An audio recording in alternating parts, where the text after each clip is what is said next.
I want to grow potatoes. I don't have any space. What am I supposed to do?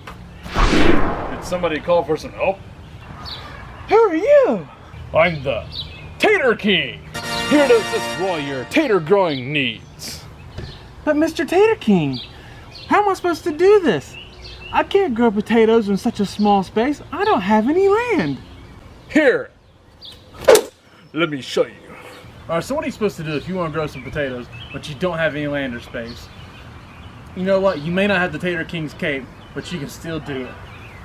What you need to do, get you a file crate, a milk crate, some kind of little plastic device that's got the holes. You're gonna need those holes. You can get those in any office supply store. Heck, we probably got these years ago at Menards or something.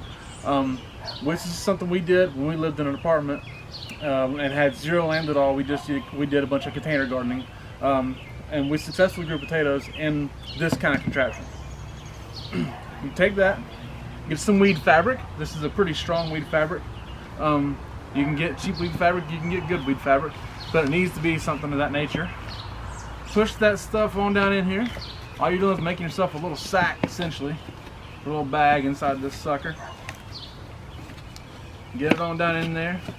Get some good dirt.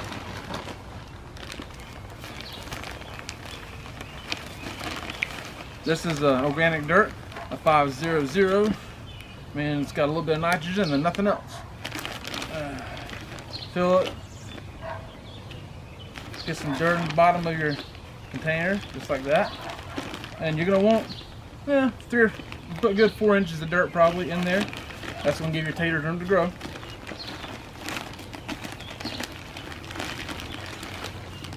Get that in there.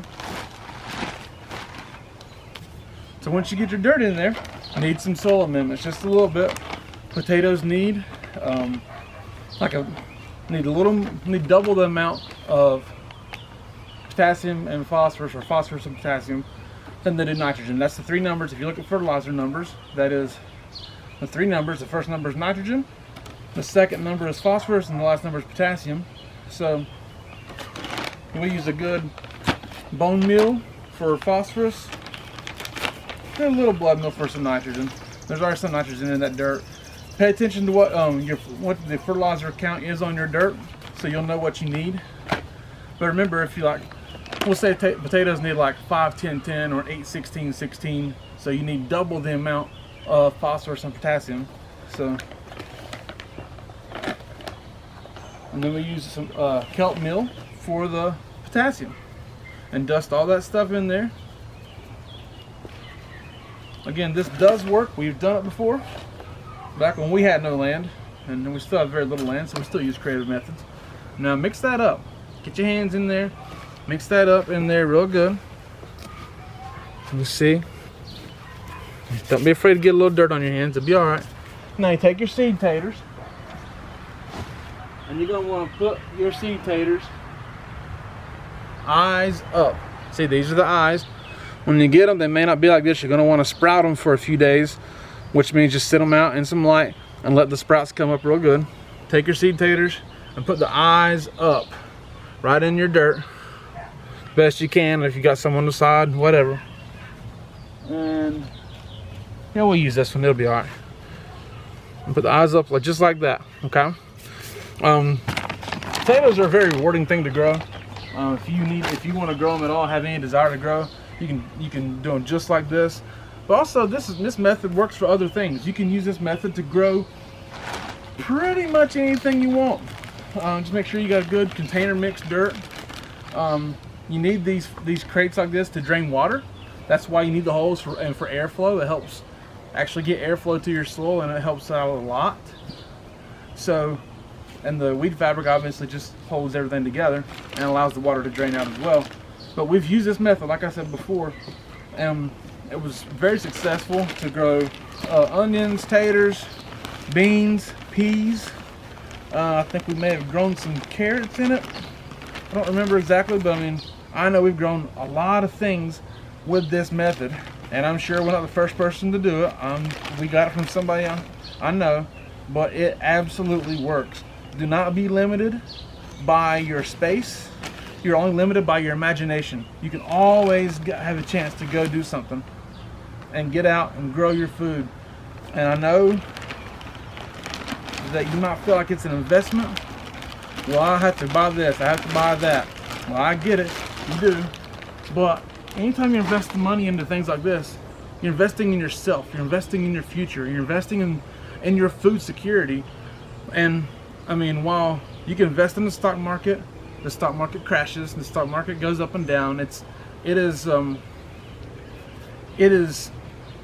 fluctuates with man's hearts. You never know how it's going to act. You never know what it's going to do.